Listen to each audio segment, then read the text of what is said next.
दोस्तों पेश है आप सबके लिए नया अपडेट। आज हम बात कर रहे हैं कि जैसा कि आप सबको मालूम है कि प्रारंभिक शिक्षण नियोजन की प्रक्रिया चल रही है, जिसके आवेदन की तिथि बढ़ा दी गई है। आप जब इसको मालूम है कि नई संशोधित शेड्यूल के अनुसार सूचना का प्रकाशन हो चुका है 10 अक्टूबर को। अब आवेदन करने की तिथि है 9 नवंबर तक, यानी 9 नवंबर तक अप्लाई कर पाएंगे आप लोग। मेगा सूची का प्रकाशन होगा 29 नवंबर तक। नियोजन पत्र निर्गत किया जाएगा 29 जनवरी से। बाई डाक आपको भेजा जाएगा। उसके बाद हो सकता है कि बाई डाक ख़त्म होने के बाद फिर इसके लिए कैंप लगने की उम्मीद है। कैंप के लिए चूँकि अभी डेट नहीं दी गई है, इसके बाद कितनी सीटें रह जाती है उसी के अनुसार फिर कैंप का इनेकाद किया जाएगा। दोस्तों आप सबसे अपील करूंगा कि इस चैनल को आप लोग सब्सक्राइब कर लें और वीडियो को आप लोग लाइक और शेयर ज़रूर करें। आज हम आपको दिखा रहे हैं पूर्णिया जिला अंतर्गत पंचायत प्रखंड और नगर नियोजन इकाई के लिए बेसिक ग्रेड 1 to 5 के लिए सीटों की सूची। हम लोग देखेंगे इसमें 1 to 5 के लिए प्रखंड और पंचायत के लिए और नगर के लिए बांग्ला सामान्य विषय और उर्दू विषय की सीटों को सूची। चलते हम लोग देख लेते हैं। इसमें आप लोग देख पा रहे हैं कि बांग्ला की सूची है। कुल 10 सीटें हैं पूर्णिया में बांग्ला के लिए। पूर्णिया नगर निगम में 2 सीट है बांग्ला के लिए, डगरवा में 1 है, के नगर में 1 है, पूर्णिया पूर्व में 3 है, दमदहा में 1 है, कस्बा में 1, के नगर में 1। इसमें आप लोग हम देख पा रहे हैं कि पूर्णिया नगर निगम में 2 सीटें हैं। 2 में से अत्यंत पिछड़ा वर्ग महिला के लिए 1 है, अनुसूचित जाति महिला के लिए 1 है 2 सीट। उसके बाद पूर्णिया पूर्व में जो 3 है, 3 में से 1 अनारक्षित महिला के लिए 1, आर्थिक रूप से कमज़ोर यानी EWS के लिए 1 है और अनुसूचित जाति के लिए 1 सीट है।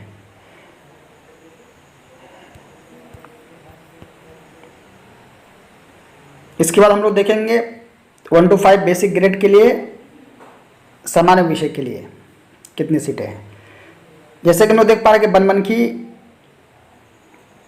नगर पंचायत में कुल 19 सीटें हैं। 19 में से EWS, इसमें हम लोग देख पा रहे हैं कैटेगरी वाइज यानी किस कोटि में कितनी सीटें दी गई है। EWS के लिए 1 है, EWS महिला के लिए 1 है यानी आर्थिक रूप से कमज़ोर महिला के लिए 1 है। उसके बाद अनुसूचित जाति महिला के लिए 16 है, अनुसूचित जनजाति के लिए 1 है, कुल 19 सीटें हैं। कस्बा नगर पंचायत में 3 सीटें हैं, अनुसूचित जाति महिला के लिए 3 सीटें रिजर्व हैं।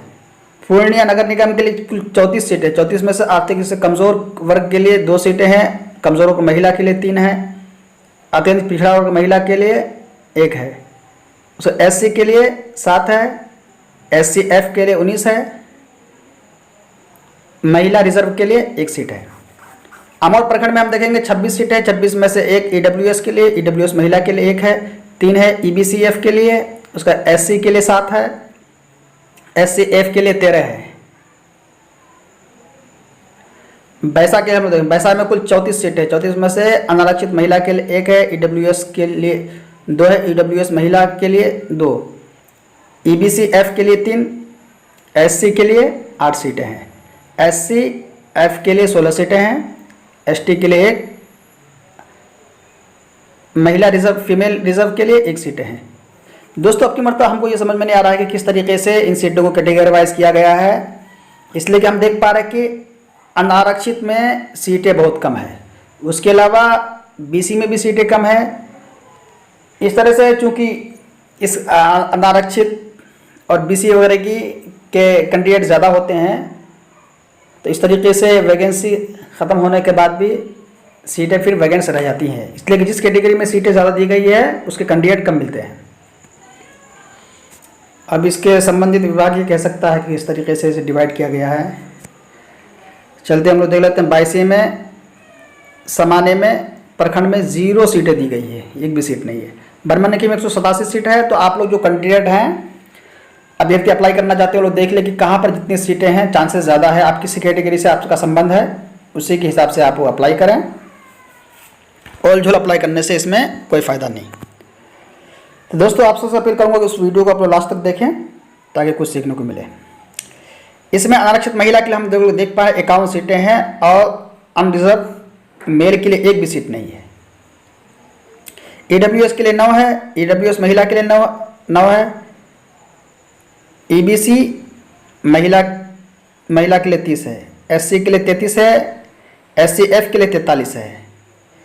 उसका बाद बीसीएफ के लिए 1 है, एसटी के लिए 1 है, एसटीएफ के लिए 1 है, अनारक्षित महिला के लिए 9 है।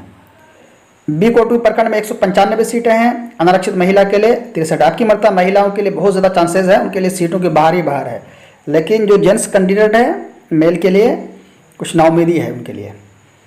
ईडब्ल्यूएस के लिए 10 है, ईडब्ल्यूएस महिला के लिए 10 है, ईबीसी महिला के लिए 27 है, एसटी के लिए 28, एससीएफ के लिए 31, बीसीएफ के लिए 11, एसटी के लिए 1, एसटीएफ के लिए 2, अनारक्षित महिला के लिए 12 सीटें हैं। भवानीपुर प्रखंड में कुल 76 सीटें हैं, इसमें से अनरिजर्व के लिए यहाँ पर हमको सीट देखने में आ रही है, इसलिए जो मेल कैंडिडेट है ज़रूर यहाँ पर अप्लाई करें। 8 सीटें हैं, 22 है महिला के लिए, 3 है ईडब्ल्यूएस के लिए, 4 है आर्थिक रूप से कमज़ोर महिला के लिए। उसके बाद दोस्तों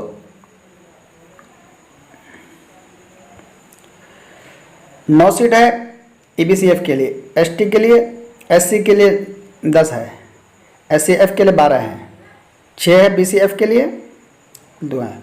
डगरवा में कुल 24 सीटें हैं, 3 अनारक्षित यूआर के लिए है, यानी अनारक्षित जेंट्स के लिए, यूआरएफ के लिए 6 सीटें हैं, 2 सीटें ईडब्ल्यूएस के लिए, ईडब्ल्यूएस महिला के लिए 1 है, 3 है ईबीसीएफ के लिए, 2 है एसटी के लिए, एससी के लिए, एससीएफ के लिए 4 है, उसके बाद 1 है बीसीएफ के लिए, एसटी के लिए कुछ भी नहीं है, एसटीएफ के लिए 1 है, अनारक्षित महिला के लिए 1 है। धमदाहा में बहुत ज़्यादा सीटें हैं, 190, 39 अनरिजर्व के लिए। दोस्तों आप लोग धमदाहा में ज़रूर अप्लाई करें, यहाँ पर अच्छी खासी सीटें हैं। और 49 है महिला के लिए, 9 है ईडब्ल्यूएस के लिए, ईडब्ल्यूएस महिला के लिए 10 हैं, 22 है ईबीसीएफ के लिए, एससी के लिए 20 हैं, 22 है एससीएफ के लिए, 11 हैं बीसीएफ के लिए, एसटी के लिए 1 है, एसटीएफ के लिए 1 है, 6 है अनारक्षित महिला के लिए। जलालगढ़ में 17 हैं, 3 है अनरिजर्व, 5 है महिला के लिए, महिला अनरिजर्व, 1 है ईडब्ल्यूएस, ईडब्ल्यूएस महिला के लिए 1 है, 2 है ईबीसीएफ के लिए, 2 है एससी के लिए, 2 है एससी महिला के लिए, 1 है बीसीएफ के लिए। कस्बा में कुल 13 सीटें हैं, 3 अनरिजर्व महिला के लिए 3 है, 1 सीट है ईडब्ल्यूएस के लिए, 2 है ईबीसीएफ के लिए, 1 है एससी के लिए, एसटी महिला के लिए 2 है, बीसीएफ के लिए 1 है। के नगर हम लोग देखेंगे, के नगर में कुल 18 सीटें हैं, 4 है अनरिजर्व के लिए।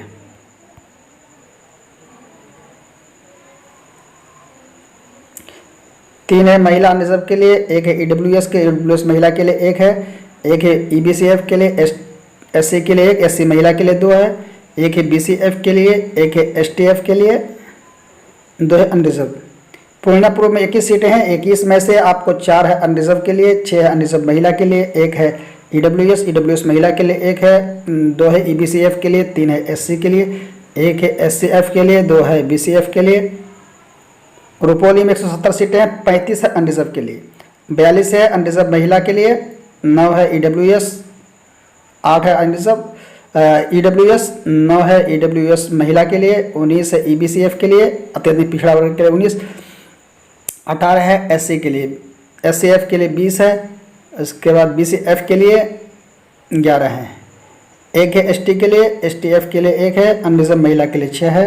श्रीनगर में 17 सीटें हैं, 13 अनरिजर्व, 3 अनरिजर्व, 4 अनरिजर्व महिला के लिए, 1 है ईडब्ल्यूएस, ईबीसीएफ के लिए 3 है, एससी के लिए 4, एससी महिला के लिए 1 है, बीसीएफ के लिए 1 है।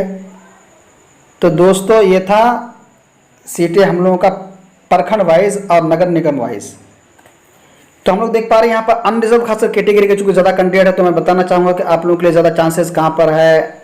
39 धमदाहा के लिए है, 35 है रुपौली के लिए, जलालगढ़ में 3 है, के नगर में 4 है। यहाँ पर आप लोग ज़्यादा अप्लाई करें, क्योंकि जो अनरिजर्व कैटेगरी है, जो यूआर में आते हैं, अनारक्षित में आते हैं, आप लोग इनमें से किसी भी कैटेगरी के लिए अप्लाई करेंगे तो उसमें आपकी बहाली नहीं हो पाएगी, आप लोग नहीं जा सकते हैं। इसमें से जो आरक्षित कैटेगरी में आते हैं वो लोग अनरिजर्व में जा सकते हैं, बहाली में रोस्टर में उनका नाम आ जाएगा।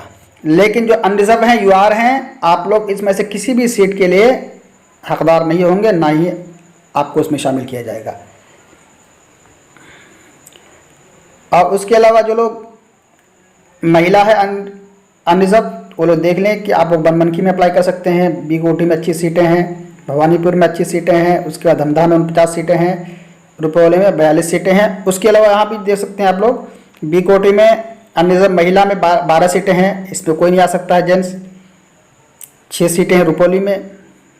इस अनुसार आप लोग देख सकते हैं अपनी कैटेगरी वाइज, आपका किसी कैटेगरी से आप संबंधित हैं। तो दोस्तों चूंकि ये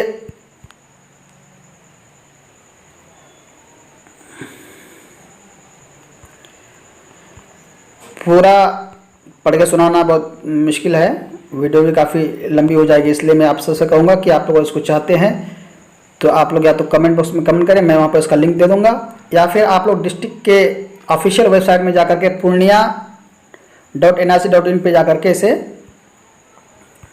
डाउनलोड कर लें। डाउनलोड करने के बाद इसे आप लोग देख लें।